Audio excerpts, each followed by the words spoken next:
စီးပွားပျက်စီးနိုင်တဲ့အကြောင်းတရား6မျိုးရထားတဲ့စီးပွားတွေအလုပ်လုပ်ပြီးတော့ရလို့စုတဲ့စီးပွားပဲဖြစ်စေအယောင်းဝယ်လုပ်လို့ရတဲ့စီးပွားပဲဖြစ်စေဒီစီးပွားဟာကိုရလာတဲ့စီးပွားဟာပျက်စီးသွားနိုင်တယ်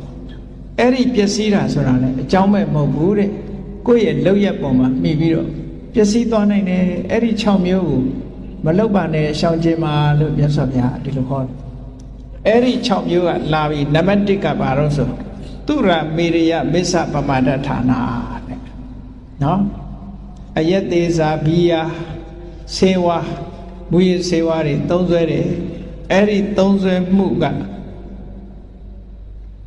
စီးစိမ်ဥစ္စာပျက်စီးခြင်းအကြောင်းဖြစ်ပါတယ်ဒါဟုတ်မဟုတ်လူတိုင်းလည်းသိတာပဲဒါနော်ဟုတ်မဟုတ်ဒါတွေမကဘူးနောက်လာလိမ့်မယ်စီးစိမ်ပြတ်တာဆိုတာဒါအယက်သေးစာတောက်စားမူရတွေအသုံးချလို့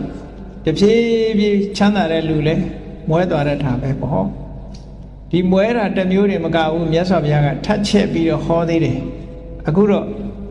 ဒီဟာတစ်ခုကိုမှတ်ထားသူရမေရိယမစ္ဆပမာဒဌာနာလူယောဂောဘောဂနာအပါယမုခံနဲ့ရလာတဲ့စီစဉ်ဥစ္စာတို့ရဲ့ပျက်စီးခြင်းအကြောင်းကဘာလဲလို့ဆိုရင်သူရဆိုတဲ့သေမေရိယဆိုတဲ့အယက်မစ္ဆဆိုတဲ့မူရစေဝါပမာဒဌာနာအဲ့ဒီအရာတွေအားလုံးဟာမေ့လျော့ပော့တန်ခြင်းရဲ့အကြောင်းဖြစ်လို့အဲ့ဒီဘက်ကိုလောက်ကင်ဆောင်ရွက်နေတဲ့လိုက်စားနေတဲ့ပုဂ္ဂိုလ်တယောက်ဟာစီးပွားဥစ္စာပြတ်တတ်တယ်ဒါတစ်ခုနောက်တစ်ခုကတော့ဝိကာလဝိတိခာစရိယာလူယောဂောအချိန်မတော်အချိန်တော်လမ်းပေါ်ထွက်ပြီးတော့သွားတတ်လို့ရှိရင်လည်းပျက်စီးတတ်တယ်ဟုတ်တယ်လေလမ်းဆိုတာမှောင်ရိပ်ခုံမှုနဲ့ဖန်ခါရတယ်လေညအထွက်တယ်ဆိုလို့ရှိရင်ရဲနဲ့တွေ့မှောင်ရိပ်ခုံလို့ဆိုဖမ်းသွားတယ်ဟိုလို့ဒီလို့ရင်လည်းညဒီလူကထွက်တယ်ဒီလူပဲနေမှာပစ္စည်းပြောင်းနေတယ်သူစီရောက်လာမှာနော်လက်ဆောင်တွေအများကြီးသူစီရောက်လာမှာပဲနော်အဲ့ဒါကြောင့်မလို့ညအချိန်ခါမဲ့လမ်းပေါ်မှာထွက်ရဘူးတဲ့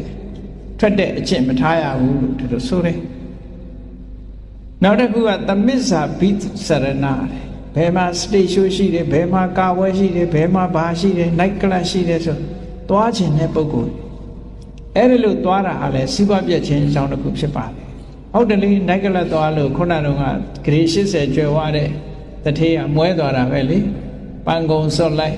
ဆူချလိုက်ပန်းကုံစော့လိုက်ဆူချလိုက်အပေါင်းဖော်တွေအရက်တိုက်လိုက်နဲ့ဆိုကုံရောပေါ့ပိုက်ဆံနော်ပိုက်ဆံကုံချင်းအကြောင်းတစ်ခုတဲ့နောက်တစ်ခုကဘာလို့ဆိုဇုတပမာဒဌာနာလူယောဂကစားတာလောင်းကစားတာတွေ